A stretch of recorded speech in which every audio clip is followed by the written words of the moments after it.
여기 묵상 간증 이제야 마음판에 새긴 말씀입니다. 저는 7살 때부터 부모님을 따라 교회 다녔지만 복 주신 하나님만을 구하며 언약 백성으로 살지 못했습니다.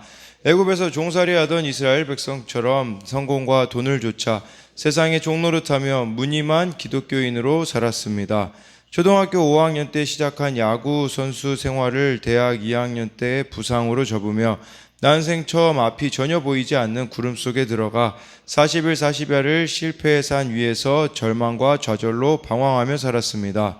그러다 20대 후반에 시작한 영업의 소질을 보이며 나름 인정도 받았지만 회사 사정으로 월급도 제대로 못 받고 이직을 해야 했습니다. 내 힘으로 세상 성공의 산에 오르고 또 오르려 하니 나의 재능을 인정해주지 않는 상사들에게 분이 났습니다. 그 노력과 걸맞는 보수에 따르지 않으면 회사를 그만두기 일쑤였습니다. 결혼한 후에는 유흥으로 인한 빚 문제와 외도가 드러나 아내에게 이혼을 요구받고 집에서 쫓겨나서 생활한 때도 있습니다. 하지만 하나님은 이런 저를 포기하지 않으시고 믿음의 공동체로 부르셔서 말씀의 산에 오르게 하셨습니다. 그리고 세상의 종노릇에서 건져주시고 가정도 회복되는 은혜를 허락해 주셨습니다. 그러다 3년 전 집을 구매하려 교회 소고백 물어보며 하나님의 인도하심을 구했으나 여러 상황에 막혀 사지 못하게 되었습니다.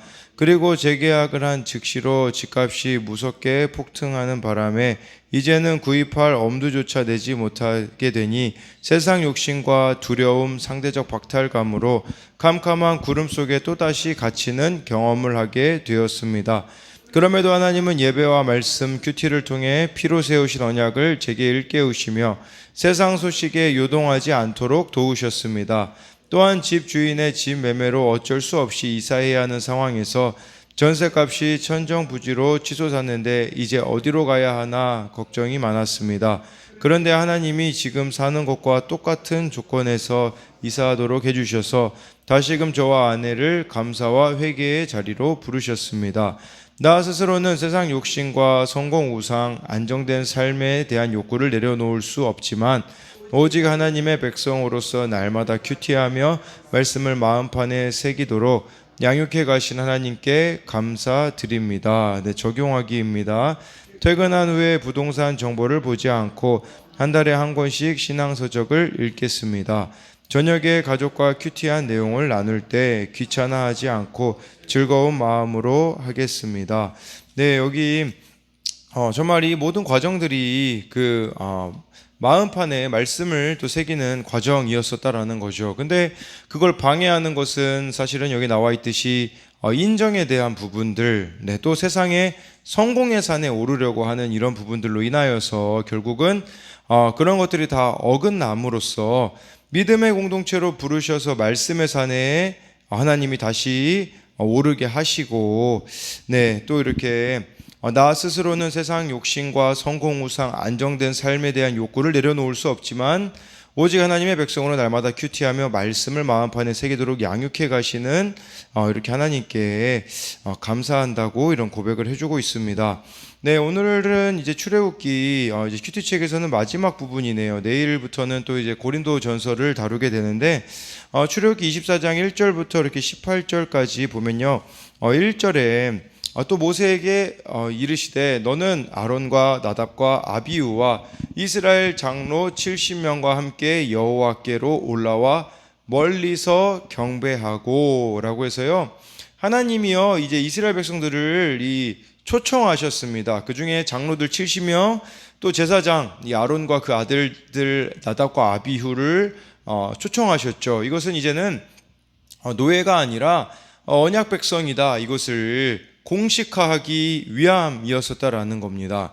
그러니까 우리도 마찬가지인 거죠. 이 하나님의 언약 백성으로 날마다 예배와 말씀 묵상으로 하나님 앞에 올라가야 되는데 그러지 못하도록 세상 욕심과 두려움이 우리를 붙든다라는 겁니다. 그러니까 말씀이 우선시되지 않기 때문에 하나님께 올라가기를 우리들은 주저할 수밖에 없는 것이겠죠. 그래서 1절에 대한 적용 질문은 하나님이 오늘 나에게 올라오라고 초청하시는 그 자리는 어디입니까? 하나님의 언약 백성인 내가 말씀의 자리로 가는 것을 막는 장애물은 무엇입니까? 2절에요. 너 모세만 여호와께 가까이 나아오고 그들은 가까이 나아오지 말며 백성은 너와 함께 올라오지 말지니라 라고 해서요. 이처럼 그 하나님 앞에 나아가는 데 있어서 그 당시에 제한이 있었던 거죠. 모세 같은 경우는 가장 깊이 나아갈 수 있었고, 그리고 그 뒤에는 이제 제사장들이겠고요. 그 뒤에는 백성들이었습니다. 이 구조는 나중에 성막을 지을 때도 마찬가지예요. 지성소가 있잖아요.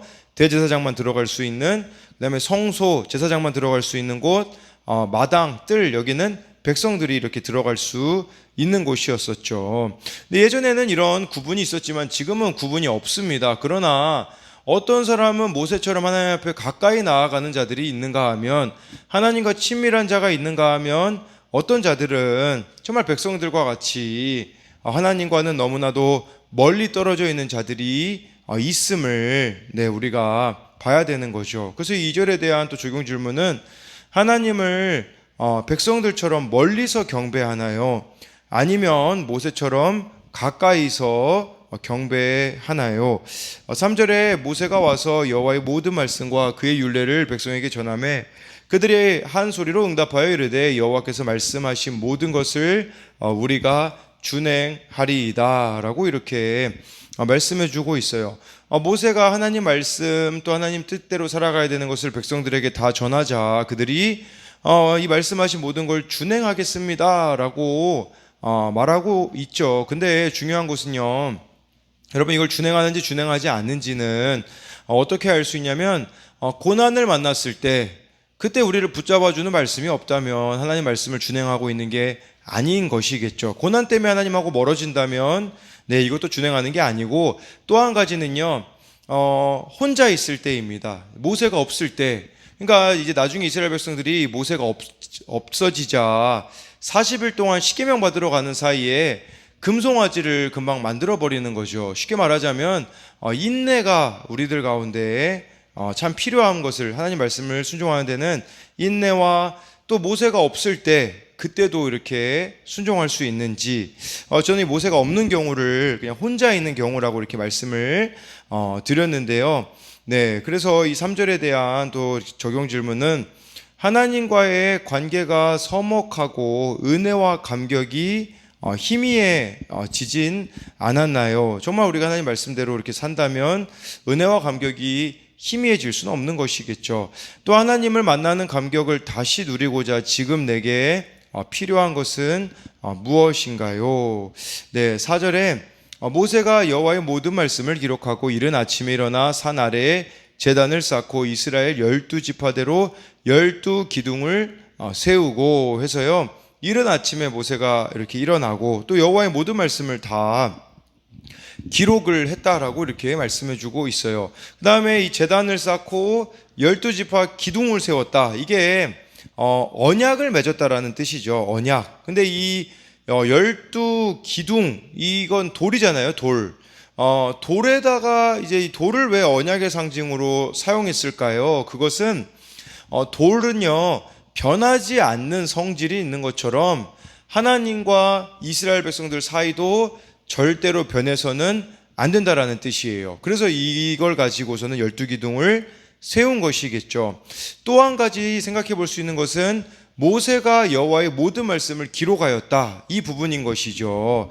이스라엘 백성들은요, 막 하나님 말씀 듣는 순간에는 막 놀라고 감격하며 변한 것처럼 보여요. 그게 막 3절에 나와 있잖아요. 막 우리가 준행하겠습니다, 막 변한 것 같잖아요. 근데요, 시간이 지나면 금세 망각하고 원점으로 돌아가곤 했습니다. 그렇기 때문에 이스라엘 백성들에게 필요한 것은 일시적인 말씀 선포가 아니라 모세가 말씀을 기록했듯이 우리가 그 기록해서 지금 눈으로 볼 수 있지 않습니까? 언제나 눈으로 확인할 수 있는 말씀이 필요하다라는 거예요. 좋은 목회자의 설교를 요새 유튜브 같은 경우에 우리가 들을 수 있지 않습니까? 그러나 여러분, 그것보다 더 중요한 것은 내 눈으로 직접 말씀을 봐야 되는 거, 이것을 우리가 또 이 4절 말씀을 통해서 볼 수 있습니다. 5절에 이스라엘 자손의 청년들을 보내어 여호와께 소로 번제와 화목제를 드리게 하고, 이 번제를 드린다라는 것은 하나님께 대한 온전한 충성을 말하는 것이고, 화목제 같은 경우는요, 이게 화목제의 뜻은요, 평화의 제사, 온전함의 제사라는 뜻을 가지고 있어요. 이 화목제라는 단어가요. 화목제는 하나님 앞에서 고기를 나누어 먹는 영적인 식탁 교제의 제사로 하나님과 사람과 사람 사이에 불편한 반목적 관계가 없는 가운데 바친 평화와 화해를 위한 제사였다라는 거예요. 그래서 저는 이 화목제를 보면서 우리들이 누려야 되는 그 교제가 어떤 교제인지를 생각해 보게 되었어요. 그래서 이 5절에 대한 적용 질문은 내가 누리고 있는 교제는 어떤 교제인가요? 이 화목제처럼 화해의 교제이며 영적인 교제로 말씀이 있는 교제인가요? 아니면은 쾌락을 쫓는 세상 교제인가요? 라고 해서요. 정말 이 교회 공동체 가운데도 우리가 나누어지는 그런 교제의 모습이 세상사만 이야기하고 있습니까? 아니면은 하나님과 관련된 구속사, 이거를 우리가 나누고 있는지도 이 5절 말씀을 통하여서 볼 수 있죠. 6절에 모세가 피를 가지고 반은 여러 양푼에 담고 반은 제단에 뿌리고, 7절 8절까지 보면요, 언약서를 가져다가 백성에게 낭독하여 듣게 하니 그들이 이르되 여호와의 모든 말씀을 우리가 준행하리이다. 8절에 모세가 그 피를 가지고 백성에게 뿌리며 이르되 이는 여호와께서 이 모든 말씀에 대하여 너희와 세우신 언약의 피니라 라고 해가지고요, 이 하나님 앞에 지금 번제와 화목제로 드리는 그 가운데 이 짐승의 피를 가져다가 제단에다가도 뿌리고, 또 이 피를 가지고 백성에게 뿌리면서 이 모든 말씀에 너희와 세우신 언약의 피라고 이렇게 이게 보여지게 한 거예요. 이거 의미가 있는 거죠. 이거를 지금 피로, 이 언약을 피로 맺었다라는 뜻이잖아요. 피를 뿌렸다라는 것은. 그럼 무슨 의미가 있냐면 생명을 걸고 이 언약을 지켜야 된다라는 뜻이에요. 그러니까 우리도 이 정말 그리고 또 이 언약의 피는 예수님의 십자가 보혈을 나중에는 상징하게 되는 거죠. 예수님은 유월절 저녁에 제자들에게 예수님의 피를 상징하는 포도주를 마시라고 하시면서 새 언약을 맺으셨죠. 인간은 타락한 죄인이기 때문에 하나님 말씀을 온전히 준행할 수도, 하나님의 백성이 될 자격도 없지만, 또 예수님의 십자가 보혈이 아니면 우리는 하나님 앞에 나아갈 수 없는 죄인이라는 겁니다. 그런 나를 하나님이 십자가의 은혜로 자녀 삼아 주셨기에 정말 날마다 우리가 예수님의 십자가 보혈을 의지하여서 회개하며 하나님 앞에 나아갈 수 있는 특권을 받았다라고 할 수 있는 것이겠죠. 그래서 이것에 대한 적용 질문은 하나님이 자격 없는 나를 자녀 삼아 주신 것을 믿습니까? 주님의 그 은혜를 삶 속에서 어떻게 감사하며 찬양하겠습니까? 9절 10절 보면요, 모세와 아론과 나답과 아비우와 이스라엘 장로 70인이 올라가서 10절에 이스라엘의 하나님을 보니 그의 발 아래에는 청옥을 편듯하고 하늘같이 청명하더라. 이 9절 통해서 우리가 좀 한 가지 생각해 볼 수 있는 것은 공동체의 또 중요성을 보여주는 것이겠죠. 모세, 아론, 나답과 아비우, 이스라엘 70 이들이 정말 공동체의 이렇게 리더들이라고 볼 수가 있는 것이고, 이들이 또 이렇게 공동체 가운데 신앙은 또 이루어져야 됨을 보여주는 것이라고 할 수 있어요. 10절에 하나님을 이렇게 보았다고 하는데 그의 발 아래에는 이라는 것을 통해서 알 수 있는 것은 하나님의 모습을 차마 머리를 들지 못하고 고개를 숙이고 하나님의 발 밑만을 볼 수 있었음을 짐작하게 합니다. 그래서 이 지금 하나님의 발 밑을 이들이 보고 있다라고 볼 수 있겠죠. 그런데 여러분, 나중에 금송아지 만들잖아요. 그 금송아지가 무슨 뜻이냐면요, 그게 하나님이 그 금송아지를 발로 딛고 일어서 있다, 이제 그런 의미가 있거든요. 근데 지금 이스라엘 백성들이 이렇게 하나님의 발밑을 보았으면서 잘못된 방향으로 그것들을 또 만들었음을 우리가 볼 수 있어요. 그리고 여기 보니까 청옥을 편듯하고 하늘같이 청명하다라는 것은 이 푸른 하늘의 정경과 하나님 계신 곳에 아름다움을 묘사하는 그런 이중적인 표현이라고 볼 수 있습니다. 네, 11절에요. 하나님이 이스라엘 자손들의 존귀한 자들에게 손을 대지 아니하셨고 그들은 하나님을 뵙고 먹고 마셨더라. 그러면 원래 하나님을 보면요 어떻습니까? 죽음을 당할 수밖에 없지만 네, 여기 11절에 보니까 이스라엘의 존귀한 자들에게 하나님은 이들을 존귀한 자로 보셨어요.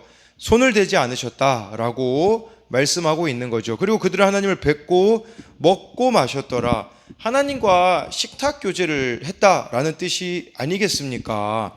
그러면 예수님 당시에도요, 예수님이 막 그 삭개오의 막 집에 가는 거 이런 거 막 유대인들이 되게 불편해했거든요. 왜 그러냐면 삭개오의 집에 가서 식탁 교제를 한다라는 것은 그 사람과 동등한 위치에 있는 자들만 이렇게 식탁 교제를 했단 말이죠. 근데 예수님이 그 삭개오 그 세리장이었던 그의 집에 가다라는 것은 정말 그와 교제하겠다라는 것이었기 때문에 유대인들은 불편해했던 것이죠.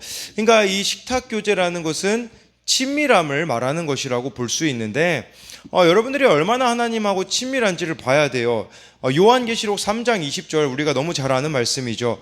볼지어다 내가 문 밖에 서서 두드리노니 누구든지 내 음성을 듣고 문을 열면 내가 그에게로 들어가 그와 더불어 먹고 그는 나와 더불어 먹으리라. 근데 여러분 이것은 믿지 않는 자들에게 주신 말씀이 아니에요. 믿는 라오디게아 교회 성도들에게 주신 말씀이거든요. 이렇게 예수님을 믿는다고 하지만 이 말씀을 반대로 생각해 보면 정말 예수님을 이렇게 들어오지 못하게 막고 있기 때문에 하나님의 음성을 예수님의 음성을 못 듣고 또 예수님과 더불어 사는 것이 무엇인지 모르는 채로 신앙생활하는 자들이 있다라는 것이겠죠. 그래서 정말 나는 얼마나 정말 주님과 친밀한가.